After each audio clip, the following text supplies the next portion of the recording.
Welcome to the Creation Innovation Podcast. I'm your host, Elizabeth King. Together, we'll have conversations with incredible human beings who have taken their creative outlet and turned it into something innovative.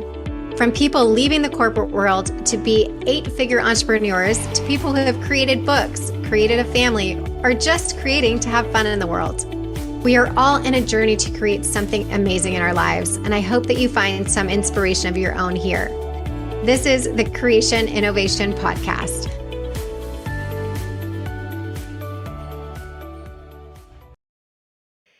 Welcome back to Creation Innovation. Today, I'm so excited to be talking with Paige Scalabrelli, who is been with me on my team for, I don't know now. How long, Paige? Almost 4 years. We're in 2024. Oh my goodness, 4 years. And I'm so grateful to have her and you, obviously talking to you directly here as part of my team. She makes everything happen for us. But what we're going to talk to Paige about today is the perspective of being a egg donor. She has done it 3 times, is that right? Yes. She's donated her eggs 3 times in this last, I guess, 3 years has it been since you've done it, or did you do it within 2 years? Technically, it was a year.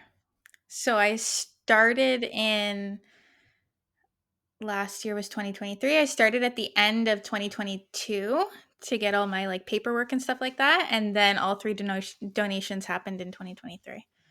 Okay, cool. So we're going to have a conversation today about what that's like from the perspective of the donor and how did you come to this decision and all of that. So let's start there. I mean, obviously, before you started working with me and my team, did you have any, exposure to fertility and things that were happening? No, none. None. I actually didn't even know that egg donation was a thing until my sister-in-law had actually gone through it and she was talking to me about it. We are fairly similar on whether or not we're going to have kids in the future. So I'm 29 for everybody. And I am married. We have a house. We have our little family of 2, the cats. But my husband and I are kind of right now, kids are really not on the radar for us. We just really want to be that, auntie and uncle, go over to the house and then drop them off and then go home. So when my sister-in-law had mentioned that she was going through the process, I was fairly intrigued. And I was at that time, and kind of now anyways, if I were to do it again, I'm a healthy young woman. I have many eggs still available. And even if I do decide to have children in the future, there are still a set amount of eggs that I won't be using for the next 5 or 10 years. So I decided if I wasn't using them, that I would give them to somebody who needed them. And when you first had that conversation with your husband, was he on board with that right away? Was he, let's talk about this and what does that mean? Did he understand the full extent of what that meant? Meaning that your, biological DNA essentially would be out in the world somewhere. Was he just cool? That's awesome. Let's do that. Or was there any hesitation? No. So I'm very grateful. My husband is very supportive. He was 100% from the start. Same thought. So as soon as I explained, as a woman, we drop an egg every month and it just don't end up using it, right? And no, he was okay with it. There was never any that's my potential kids that you're giving away or anything like that. He was good from the start. Um the thought of somebody out there technically being related to me, obviously from my egg, didn't really kick in until I started speaking with the lawyer and all of the lawyer paperwork that kind of came after that. But honestly, a lot of my IPs, we technically have an open relationship. So should they decide to choose to send me photos and updates of their pregnancy journey. And anyone who's listening, the IP is intended parents. Yes, yes, sorry. Um, they can, so we have that kind of written in the contract, but I'm really leaving it up to them because, yes, technically it is an extension of my body, but it's going to be their child. It's their family. So whether or not they choose to share that information with me, I leave that up to them. And when you were meeting with these intended parents, they were connected to you by the agency or the clinic, right? That you work with, and then an agency that the clinic works with. Is that correct? Yes. So I actually went through an agency, and then that's how I met the intended parents. So essentially, they set up a profile for you, and then you're set into basically a catalog that these intended parents can kind of flip through and look at all the attributes. They ask you what your aspirations are in life, what you've accomplished, what your childhood was like, kind of to give them an idea of what their potential child could be like in Were the you future. nervous when you were doing that? Were you like, "Oh my gosh, is this gonna be are they gonna pick me? Is it gonna be good enough?" Or were you like, "No, I got this. Like, I'm amazing, and this is everybody's gonna want my eggs." Because when you're saying that, I'd be, like, so nervous and thinking, like, this is such a big project and undertaking, and how do I make it look good and whatever. How were you feeling when you had to put that together? It didn't really phase me much. Like, a majority of it comes from, like, a health perspective. Like, are the eggs healthy? Are you, like, as the donor, healthy? And then they look at physical attributes like, "Oh, I want my potential child to have bright blue eyes or brown hair, curly brown hair," the type of build that you are, like, stuff like that.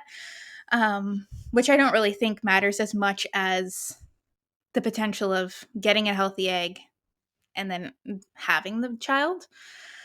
But Because I yeah. know with a lot of my clients, the conversation that they have is, do we want more of those types of attributes of like the hair color and all of those things? Of course, most people do want their child to look like them. I always argue that I have 3 children that don't look anything like me, but that's okay. Um, but then the other side of the fence is that I hear people say is the education. Like the husband might want, well, I really want somebody who has a master's degree, and I want somebody who is highly intelligent and all these things. So I have seen over the years some conflict between the parents because one may want one thing and the other really values the other side of it. Did that ever come into play when you were putting things down in that regard? No, I my second IP was a single mother by choice. So she chose me because I looked the most similar to her.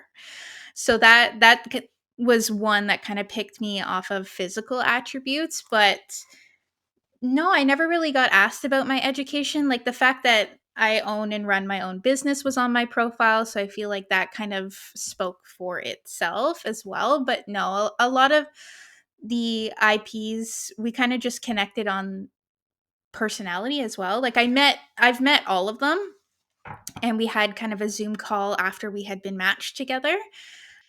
And But how yeah. did that go when you first get on a Zoom when somebody with somebody that you don't know to begin with? It's always a little bit awkward of like, "Hey, how are you? Where are you from?" Blah, blah, like small talk. But to be talking with somebody on Zoom knowing that this is coming is a pretty big deal. Were you nervous when you were talking to them? Were you what was going through your mind when this stranger essentially and strangers would come up on Zoom and you're like, "Hey," like, how does that conversation go? It definitely was. So the first couple was an international couple. So I'm in Canada and they are not in Canada. So that one was a little bit easier to deal with because the thought of potentially running into them in the future or something like that is lower than if somebody were to be born in the same city.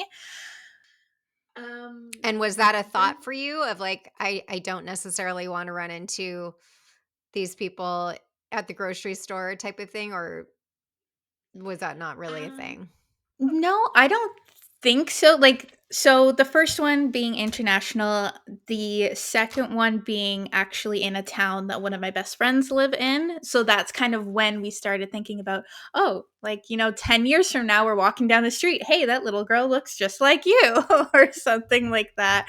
But I don't think it would potentially bother me. Not all of my IPs, because it has happened last year, and two of them were same sex couples. So they're still on the look for surrogates. So I don't believe we have had a birth yet. So if this were to be the case, we're still looking at, like, 15 years from now, which I'm sure will be a different feeling from now. Because that was going to be my next question. Because again, a lot of clients that come to me that finally decide that they're going to go down the egg donation route, it goes pretty quickly once you find the donor. Mhm. So you're saying with the couples that or not all couples, but the people that you've worked with, they still have yet to find a surrogate that you are aware of? Yes. So the one that's actually just a city over, yes, they are having trouble finding a surrogate, but that's kind of their next path as well. Gotcha. And what Mhm. about, because this single mom by choice, I would imagine, is she going to carry herself? And the reason I bring this up is that not everybody needs to find a surrogate that is going to be doing egg donation. So, in fact, most people don't. Most people are told your egg quality is not great, or they've had several rounds of failed IVF, and then they're told you might want to go down this road to have an egg donor, and then but they are still able to use their uterus to carry the baby and everything. So there's, same sex marriages, obviously they need male side needs a surrogate. So in a lot of cases, that's why I say it goes really fast once you decide, okay, this is where we're going to go. And within usually 6 to 9 months, you can be pregnant. So was the single mom by choice too also waiting to see what was going to happen there? No, she will actually be carrying the child herself. So out of the three, two of them need a surrogate, and then the single mother by choice will be carrying the child herself. For that situation, it was kind of just like a backup plan, because she was also on the same path of not necessarily 100% if she wants to have children, but wanted to give herself that option, and she was unable to be able to conceive it herself. So she went down the route of egg donation. Gotcha. I have one client in Israel from years ago, and she was older. I want to say she was like 49 or something. And she ended up doing an egg donor, obviously, and a sperm donor because she was single mom by choice, and now has like a 4-year-old beautiful baby boy that, mind you, looks just like her. It's so crazy. Her son looks more like her than my three sons look like me at all. So, and she had, again, both sides of donors. So you just never know. And I think the reason I bring that up for people is because initially that's the first big, like, thought that comes in your head. Well, these kids aren't going to look like me, and they're not going to have my DNA and all of that. I always say talk to somebody who's gone through it, because you see them at the park or you see them somewhere else and you would never know that it's not their own child. They love them just the same, and it's such a beautiful experience to be able to have that as an option. But I understand that conversation happened for Dave and I as well, going into a doctor's office where he didn't even look at our paperwork and he just said, I think you should consider egg donation. And that felt like a kick in the stomach to me, because I just wasn't prepared for that. I had just had a baby. Like, he doesn't know literally anything about me except for my age. I didn't feel like that was a fair assessment of why I would have needed an egg donor. And I think the conversation is becoming more and more normalized than it was years ago. But still, it's not something that you ever imagine is going to be said to you from that perspective. And I think the beautiful experience of you coming to the table, Paige, and your sister-in-law. And I feel, did you say there was somebody else in your family too that did it? Yeah, it was actually it was my sister-in-law's cousin who did it first and kind of was the agency's first donor, and then kind of kicked it off, and then the whole Family family affair. joined in. Yeah.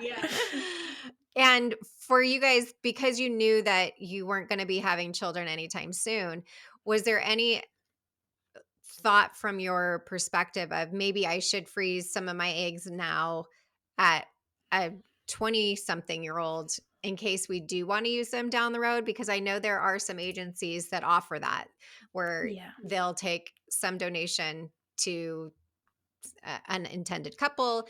And then they also say, while we're at it, we'll freeze them for you too.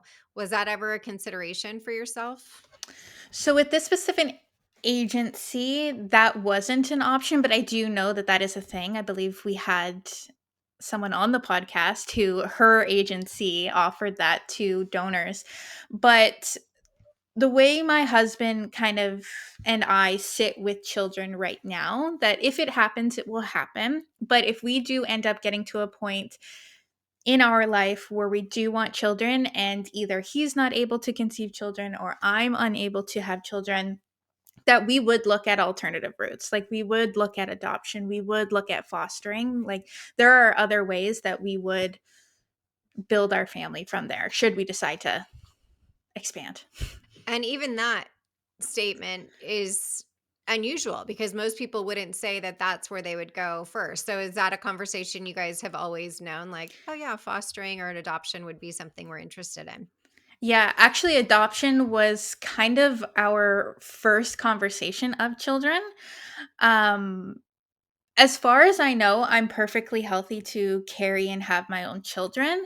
But there was something about, children needing homes, Right. and instead of conceiving my own to essentially Helping someone else. yes. Yeah, that's awesome. I feel like that also takes such a special couple person, whatever to do. And I just had another woman on the podcast recently that she had gone down her own fertility journey, single mom by choice, and now is going down the adoption route because it hasn't quite panned out the way that she had hoped.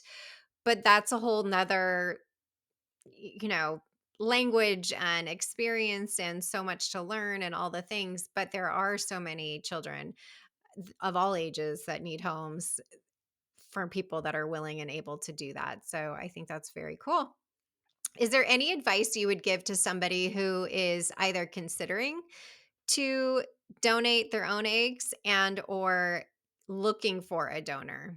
Considering donating their eggs, if you're thinking about it, I would definitely go get tested because it takes about like 6 months to even get into the catalog to be matched with a couple. So you need to figure out if you have high enough levels, if your egg count is there.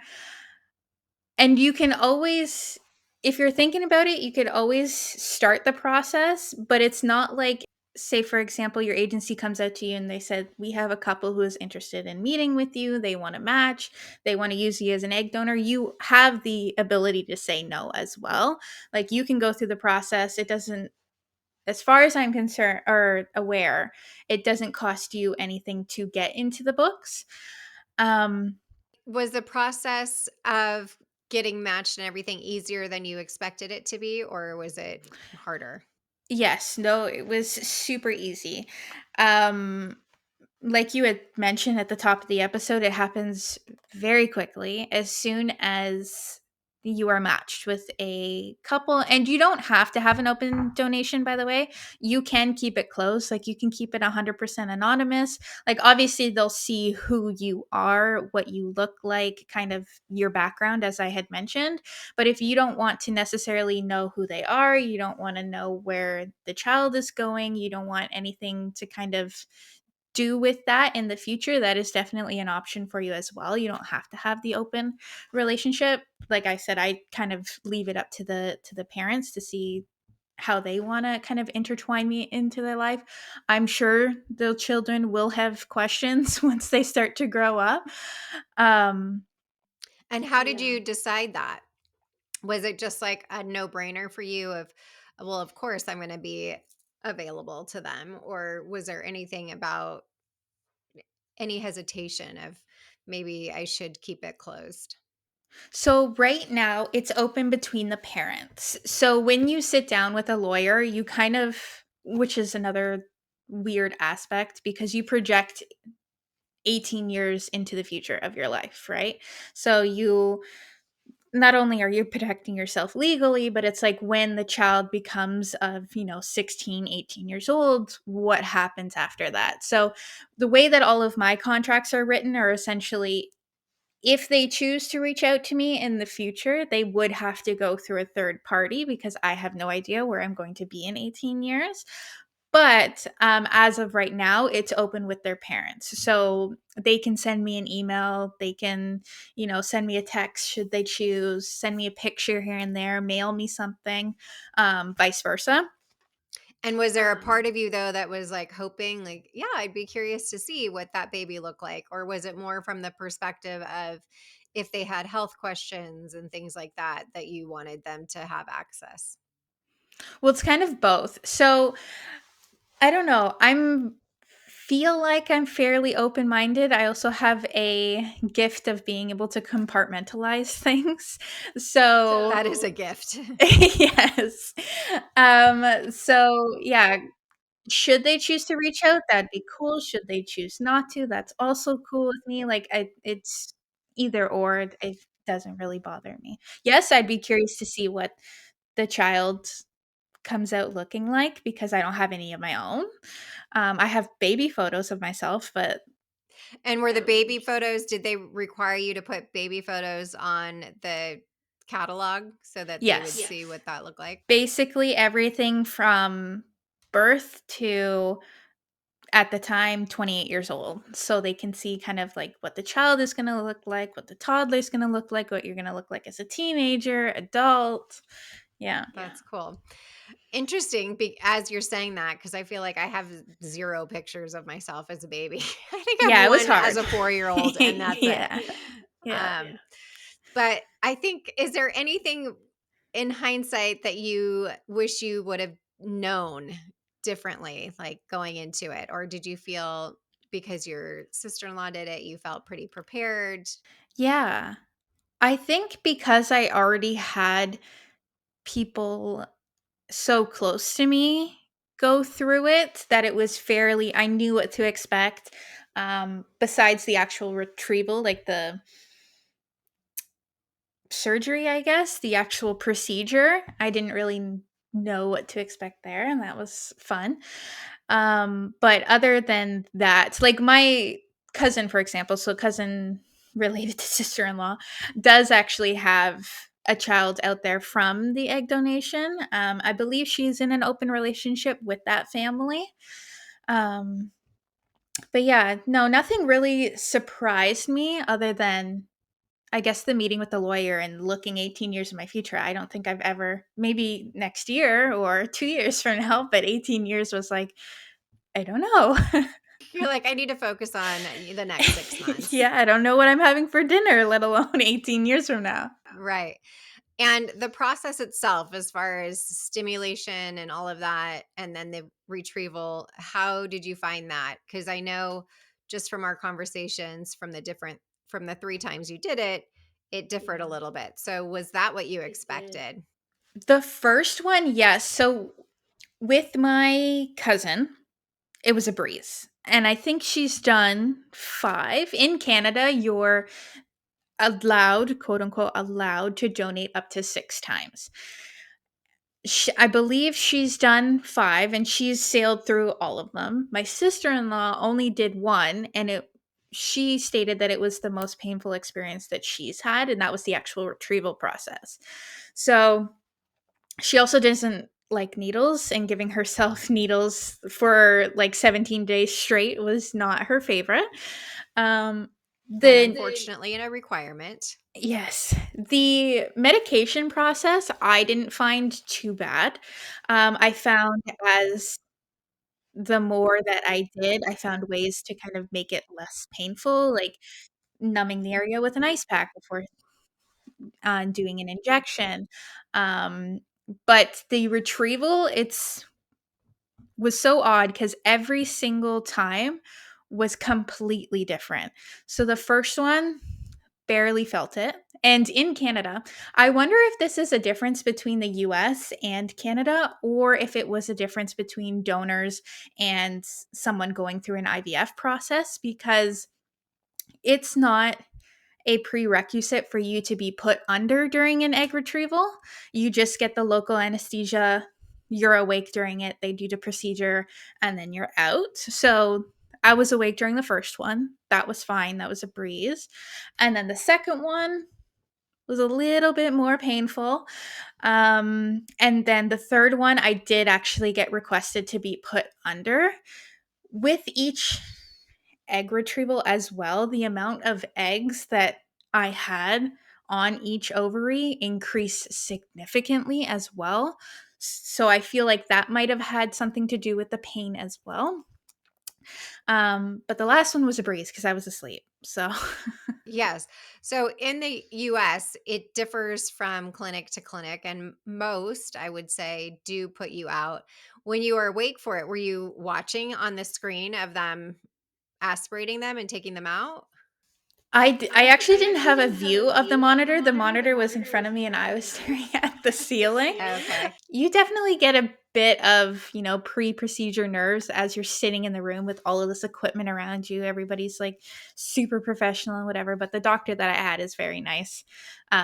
He's very, very easy to talk to. He's like a friend, so he was very good. That's awesome. I can't imagine being awake for anything. I always say if I could be put out to go to the dentist, I would prefer that. So to be awake to do that, I was happy to take a little nap and wake up and be told it was all done. Well, again, thank you so much for sharing your story and letting people know kind of the other side, because I think that we obviously on this podcast and what we talk about on the fertility side is always from the intended parent's perspective and not really from the donor themselves. And I think that from whatever direction a donor comes to the table on, whether that's, wanting, being familiar with the fertility industry and knowing that the need is there, or maybe somebody's doing it for financial reasons or whatever it may be, we do need more donors. Fertility is not going away. It is going to continue to be a situation where women, as whether they're getting older or there's health concerns or issues or whatever, that they're not able to have their own eggs, and for men as well, for that matter, sperm donors, it is really something that if you are of the age and healthy and you're able to do it, I would just look into it. What does that mean for you if it's something that you're open to? Because I know over the years that I've been coaching in fertility, there's been a handful of times where there's people that are really struggling to find donors that match with them, whether it's look wise or whatever it is that they're, after. So thank you again, Paige, for doing that and putting your body through it and helping these other families to grow. I think it's really a blessing to have people that are willing to do that. So, and thanks for being on the podcast. Thanks for having me. All right, we'll talk soon. Thank you so much for listening to this episode of the Creation Innovation Podcast. Make sure to follow us on Spotify for free episodes and subscribe to the Creation Innovation Podcast on Apple, Spotify, or wherever you choose to get your podcast. Don't forget to rate and review the podcast wherever you're listening for a chance to receive a special gift. Yes, we actually do send out gifts. It's my favorite thing to do. So visit us at elizabethking.com/creation innovation for more information on how to enter. Every review counts, and we are so grateful. You can follow me at the official Elizabeth King on Instagram or TikTok. Until next time.